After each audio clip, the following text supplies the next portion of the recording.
ওহ বাবা, মাথা ব্যথা পুরো ধরে গেছে। আমি এখন খাবো চিকেন মোমো, খুব জোর খিদে পেয়েছে। ঠিক এরকম লোকেশনটাই খাবো, এই লোকেশন, সাথে গরম গরম চিকেন মোমো। মাথা ধরে গেছে। হ্যাঁ, তোমার মাথা না ধরেছে, আমার কান দুটো ধরেছে। আমি কিচ্ছু শুনতে পাচ্ছি না। ও কিচ্ছু শুনতে পাচ্ছে না, আমার মাথা ধরেছে।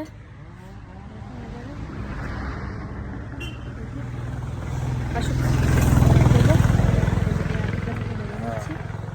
চিকেন মোমো, তারপর আমি খাইগা। খিদেও পেয়েছে খুব জোরে। আমি সেই সকালবেলা সকালবেলা আমি প্রোটিনেক্স খেয়ে বেরিয়েছি, সেটা আমার হজম হয়ে পাহাড়েই চলে গেছে মেঘের সাথে সাথে। ওয়েদারটা খুব সুন্দর, এখন ওয়েদারটা খুব সুন্দর লাগছে। ঠিক আছে, আমরা এখানে দাঁড়িয়ে 3টে ফটো সেশন করবো, কিন্তু তার আগে খাবো। যেখানেই তাকাচ্ছি সেখানেই মাথা ঘুরছে।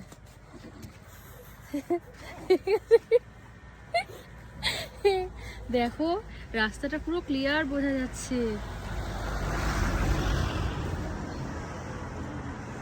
আমরা ওই উপরে ছিলাম, নিচে এসছি, এখন আটকে নিচে এসছি, এখন আমরা নিচের দিকেই নামছি। তুমি কিছু বলবে?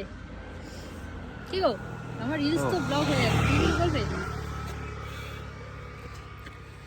এতক্ষণ ধরে সিগন্যাল ছিল না, এখন সিগন্যাল এসেছে, ম্যাপটা সেট করে নি। আমি কানে কিছু শুনতে পাচ্ছি না। ও কানে কিছু শুনতে ওপর পাচ্ছে না। থেকে নিচে নেমেছি, আমি জানি না এটার কোনো এফেক্ট কি না। ঠিক আছে, আমার কান দুটো পুরো বদ্ধ হয়ে আছে, ক্লিয়ার হচ্ছে না। আমার মনে হয় ওই অ্যাটমসফিয়ারিক প্রেশারের কিছু তারতম্য হয়েছে, সেই কারণে ব্যাপারটা।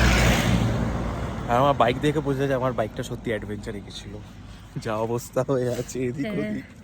গিয়ে ওকে ধুতে হবে। আর হতে পারে এত উপর থেকে নিচে নেমেছি তো মাথাটা ধরেছে, ও কান ধরে গেছে। ব্যাস আর একটু নিচে, চলো আপাতত এটা রিলসেই থাকবে।